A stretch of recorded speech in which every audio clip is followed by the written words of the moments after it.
Notre invité ce matin, Benjamin Griveaux, porte-parole du gouvernement. Bonjour. Bonjour Jean-Jacques Bourdin. Merci d'être avec nous. Alexis Corbière était à votre place hier.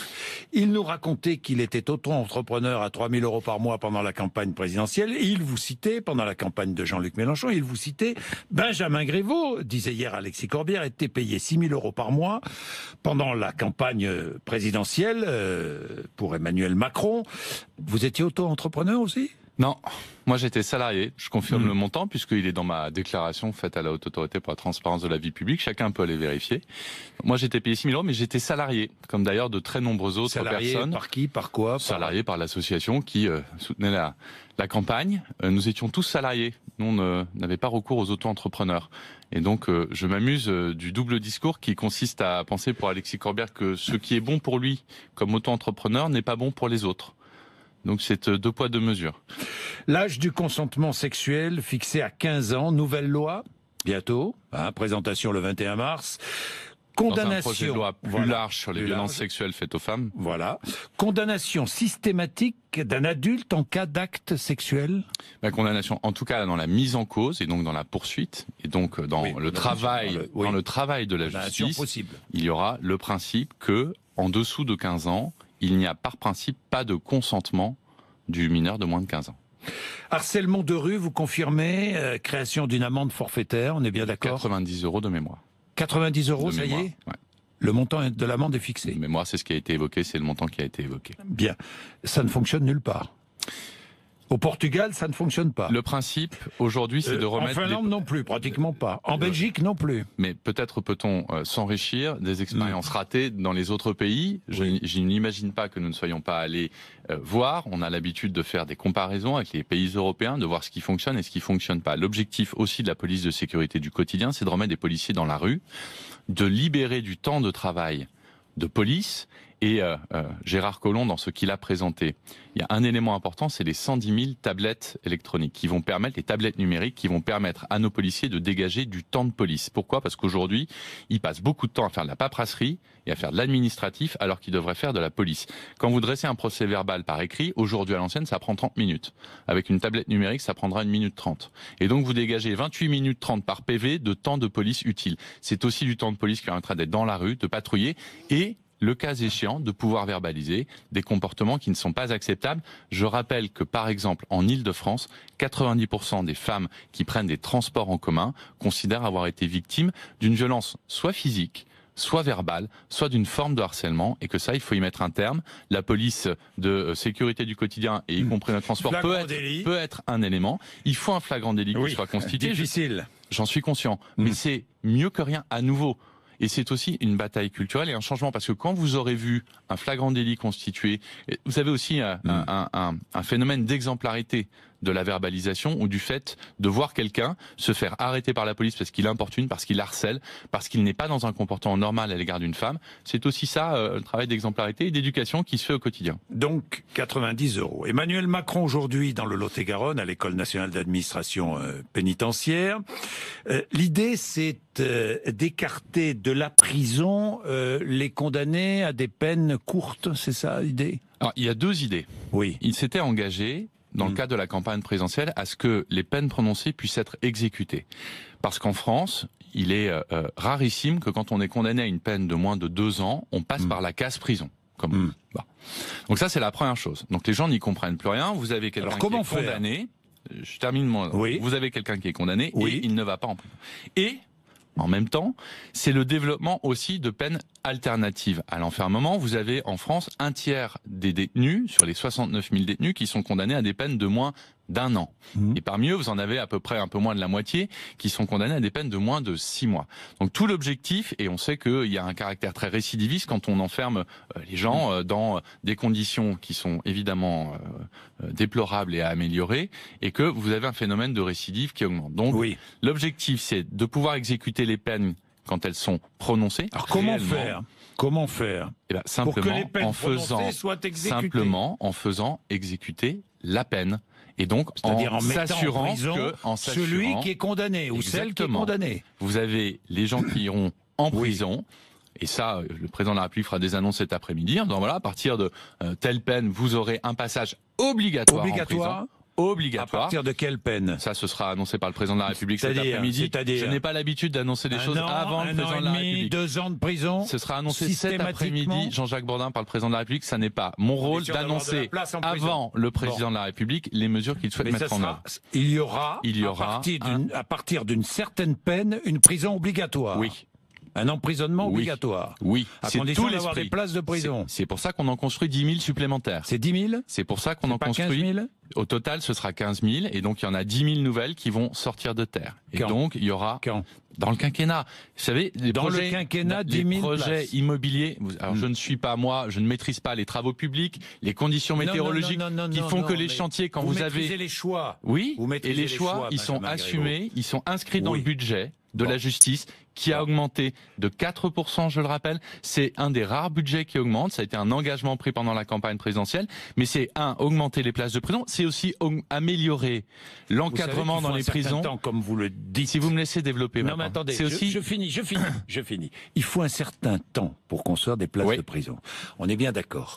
Or, vous voulez mettre en prison, à juste raison, ceux qui ont été condamnés. Et on veut de la place dans on veut aussi développer les peines alternatives à l'enfermement, que ce soit les bracelets électroniques, que ce soit les travaux d'intérêt général, parce que vous avez aussi des personnes qui sont en prison et dont on pense que le passage en prison, c'est plutôt l'assurance qu'il y aura de la récidive derrière que de la réinsertion, et que garder le lien avec sa famille, avec son travail. J'entendais tout à l'heure un des auditeurs qui avait été condamné à une peine avec sursis, et dont il dit, voilà, moi j'ai une vraie peine, c'est-à-dire que je dois me rendre au commissariat, je dois pointer, j'ai un travail, j'ai gardé le lien avec ma famille, et vous avez un taux de récidive qui chute drastiquement quand vous avez aussi ces pratiques-là. J'ai entendu Eric Brunet dire des grosses bêtises tout à l'heure.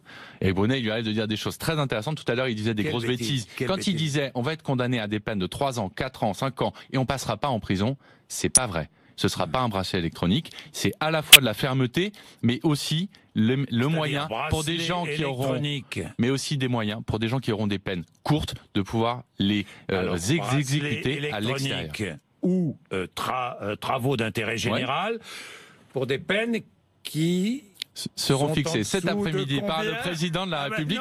Bien tenté, Jean-Jacques Bourdin. Revenir. Mais non, mais c'est pas bien tenté. J'ai bien compris. C'est qu'on a besoin d'informations. C'est au président, et le président vous les donnera cet après-midi. Nous l'écouterons avec attention. Le seul problème, c'est qu'il faut des moyens. Oui, il faut des moyens. Et il faut des moyens.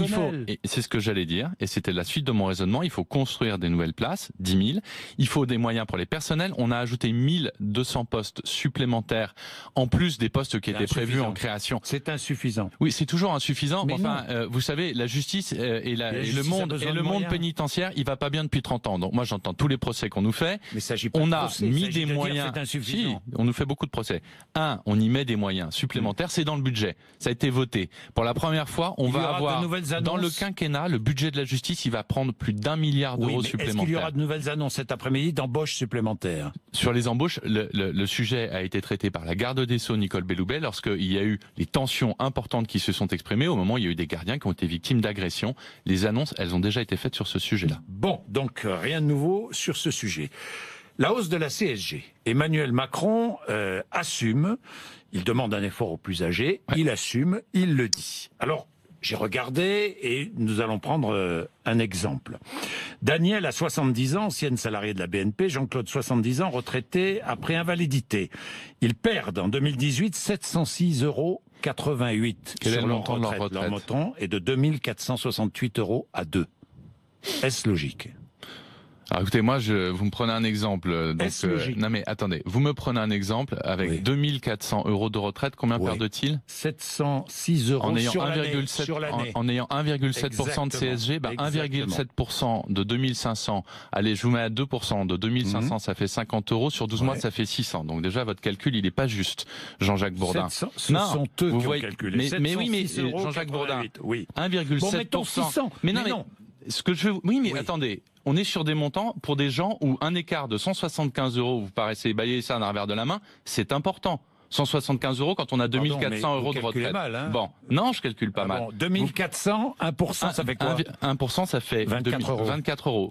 Et donc, 2%, ça fait 50 €. Fois 12, ça fait 600, et vous me dites qu'ils augmentent de 775. Donc, il y a un écart de 175 €. Vous le voyez. Par ailleurs, ils ont une taxe d'habitation. La moyenne de la taxe d'habitation, elle est de 600 € en France. C'est-à-dire que la suppression de la taxe d'habitation annulera cette augmentation. Vous dire, on assume. Ils vivent en HLM. Je peux vous dire quelque chose. On assume. On sait que.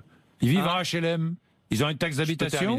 40%. Combien payent-ils? Laissez-moi terminer. 40% des retraités ne sont pas concernés par cette augmentation de la CSG. Ce qui veut dire que 60% le sont. On n'a jamais dit que les retraités ne seraient pas impactés par cette augmentation de la CSG. Ce que l'on dit aussi, c'est que sur ces 60% de retraités qui vont payer le 0,7 de CSG supplémentaire, vous en avez qui ont commencé à la payer, bien sûr. Oui. Ouais, mais qui ont commencé à payer. Mais attendez, on n'a jamais caché ça. Qui ont commencé à la payer. Une partie va bénéficier de la suppression de la taxe d'habitation. Et puis, il y aura une partie qui n'en bénéficiera pas. Et donc pour lesquels, effectivement, ils auront quelques dizaines d'euros, parfois quelques centaines pour les retraites les plus élevées par an, à verser au titre de la solidarité entre les générations. Pourquoi ? Parce que l'objectif du projet qui a été porté par le président de la République, c'est de faire en sorte que le travail paye mieux.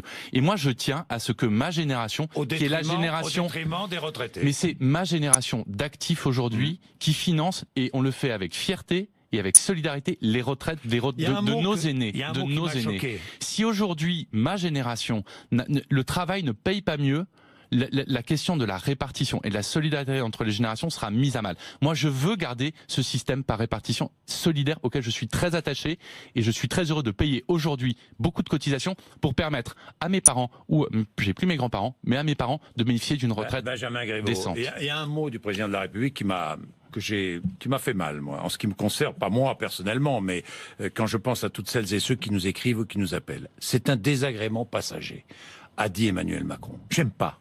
Un désagrément passager. Mais un désagrément passager, par exemple, tiens, vous avez écouté l'antenne d'RMC hier. Vous avez peut-être écouté cet auditeur. Je suis en permanence penché sur vous, mais parfois d'une oreille distraite. Cet auditeur qui touche une pension, David, d'invalidité, et qui paie de la CSG et cette augmentation à 1,7%. Oui. Est-ce logique ? Alors David, il a une pension d'invalidité. Quand on a une pension d'invalidité, ça veut dire qu'au par ailleurs on a un travail. Ce qui est une bonne chose, c'est la pension d'invalidité. En fait, c'est ce qu'on appelle une allocation différentielle. Donc ça vient compléter la perte de revenus que vous avez du fait du handicap qui est le vôtre. Et si ma mémoire est bonne, et on m'a fait une petite fiche parce que j'écoute avec attention, mais pas toujours, toute la journée. Il travaille dans une bijouterie, dans un centre commercial. On n'est pas là pour traiter les cas individuels. Mais donc, David, sur la part de pension d'invalidité, il a une retenue de 14 € par mois sur une pension de 851 € pour être très précis. Et par ailleurs, il a un salaire sur lequel les cotisations ont baissé. Oui. Donc vous voyez que c'est un global. Non, puisqu'on a 2,2% de baisse de cotisation à la fin de l'année. À la fin de l'année. Non, pardon. 2,2% là et 0,95% de plus en octobre. Au total, 3,15% de cotisation en moins sur le travail. Bon, réforme constitutionnelle. Texte présenté en avril. C'est bien cela. Hein, on est bien d'accord. Oui. Les consultations ont été engagées dès ce matin par le Premier ministre qui va recevoir l'ensemble des groupes parlementaires. Réduction d'un tiers du nombre de députés et sénateurs. On est bien d'accord.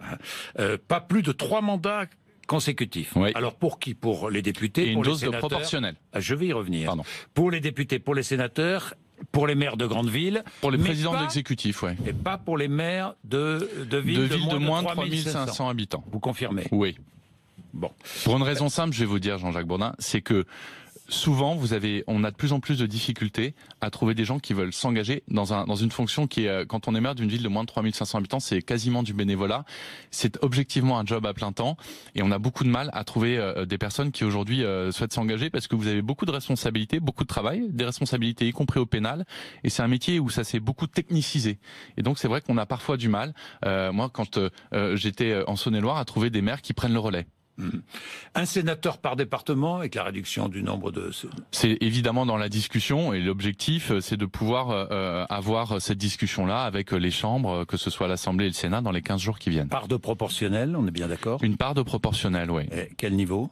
C'est à nouveau ce qui est dans la discussion des 15 prochains jours. Pourquoi ? Parce que moi je ne me satisfais pas que des partis dont je ne partage pas les orientations politiques, je pense au Front National, soient peu représentés à l'Assemblée nationale, dans des proportions qui n'ont aucune commune mesure avec leur poids politique dans le pays, et on ne va pas faire la politique de l'autruche à ne pas voir que Marine Le Pen était au second tour de l'élection présidentielle. Et pour combattre les idées, pour voir sur le fond ce qu'ils proposent, Il faut que la démocratie se fasse à visage découvert et donc qu'on puisse en débattre au Parlement. Et ça, c'est ce que permettra aussi de mieux représenter, avec une dose de proportionnel, ces partis-là. Emmanuel Macron ne renoncera pas. Ça n'est pas dans ses habitudes. Il ne renoncera pas. Je vais vous dire une chose, je vais vous faire une confidence. Le Sénat ne va pas défaire en chambre ce que le peuple français a décidé dans les urnes.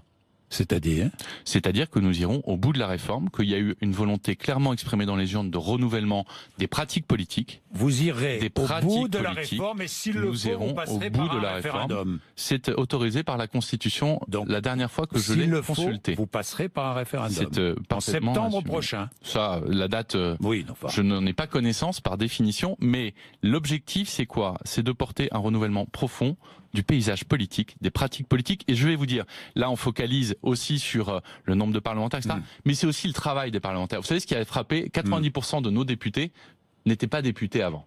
Ils travaillaient dans des entreprises pour beaucoup d'entre eux. Le temps perdu à l'Assemblée, le temps de travail qui pourrait être utilisé à contrôler, à évaluer le travail du gouvernement, ce qui est dans le rôle du Parlement, et où vous avez, moi combien de fois les gens m'ont dit mais c'est invraisemblable, il y a des amendements qu'on a rejetés en commission et dont on redébat 2 fois, 3 fois dans l'hémicycle. Il y a qu'en France où on s'enorgueillit de se dire on fait bien la loi à 1h30 du matin avec 25 personnes sur les bancs de l'Assemblée nationale.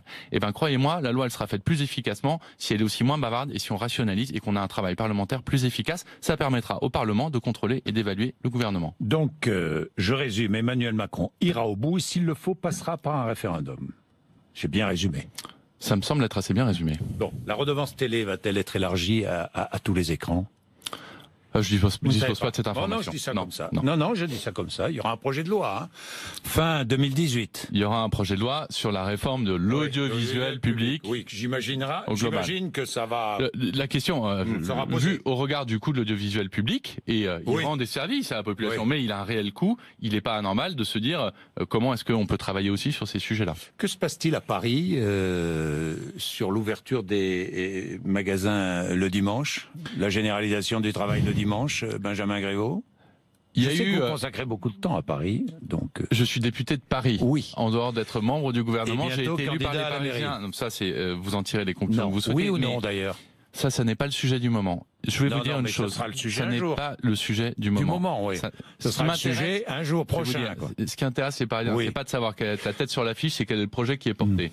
Et les têtes sur l'affiche, les coalitions, les accords d'appareil, tout ça, je pense que les Parisiens en sont très éloignés. Ce qui les intéresse, c'est qu'est-ce qu'on fait concrètement et quel est le projet qui sera porté. Sur la question de l'ouverture le dimanche, il y a eu un test qui a été fait avec les zones touristiques internationales qui ont été autorisées par la loi Macron. Les résultats sont plutôt probants en termes de création d'emplois. On parle un peu plus de 10 000 emplois créés en France. Alors il y a à Paris des zones touristiques internationales, mais il n'y a pas qu'à Paris. Il y en a dans des villes qui sont très touristiques. Et Paris est une ville très touristique. Moi, je ne serais pas choqué. Et je suis même assez favorable à l'idée qu'on puisse avoir cette ouverture dominicale généralisée dans Paris. Et où on laisse le choix aux commerçants d'ouvrir ou de ne pas ouvrir. Il faut que chacun ait la liberté de ne pas ouvrir. Pourquoi? Parce que quand vous délimitez des zones... Ou la liberté d'ouvrir. Mais parce que quand vous délimitez des zones, quand vous n'êtes pas dans la bonne zone, vous n'avez pas le droit d'ouvrir. Et puis qu'après tout, les commerçants, c'est sans doute eux aussi qui savent le mieux s'il est intéressant pour eux ou pas d'ouvrir dans tel ou tel quartier de Paris. Vous savez, moi je suis très attaché à la liberté, au bon sens et au fait que si on veut que Paris, et Paris est une capitale touristique, et Paris, elle est dans une compétition aussi avec les grandes métropoles européennes, Londres s'est ouvert le dimanche 24 heures sur 24. Et par ailleurs, il y a autre chose qui est ouvert 24 heures sur 24. Ça s'appelle les grands sites. Ça s'appelle Amazon. Et quand vous voulez être aussi capable de répondre à cette concurrence qui se fait par le e-commerce, eh ben, il faut pouvoir lutter à armes égales. Dernière question, la fermeture des voies sur berge, une bonne décision? Je pense qu'il ne faut pas rouvrir la circulation sur les voies sur berge. Ça, c'est ma conviction. Parce que l'objectif poursuivi de baisse de la pollution atmosphérique dans la ville est un bon objectif. Donc vous soutenez Anne Hidalgo. Je l'ai déjà dit. Mais j'ai déjà dit que l'objectif était le bon. Je ne soutiens pas la méthode qui a été retenue, à savoir que quand vous arrêtez la circulation sur un axe qui est important dans le cœur de Paris, vous devez le faire en bonne intelligence avec le Val-de-Marne, avec les Hauts-de-Seine, ça n'a pas été avec fait. la Seine-Saint-Denis. Ça n'a pas été fait. Bah, manifestement pas. Ou alors, ça n'a pas été suffisamment préparé. Parce que ça veut dire réfléchir à des parkings relais, à des voies dédiées, à des transports partagés. Paris, ça doit se penser en dehors des frontières du périphérique. C'est aussi ça, une ville moderne. Je sens votre passion pour Paris. Je suis élu parisien, il est normal de m'occuper de Paris. Nous en reparlerons. Merci Benjamin Griveaux, 8h56.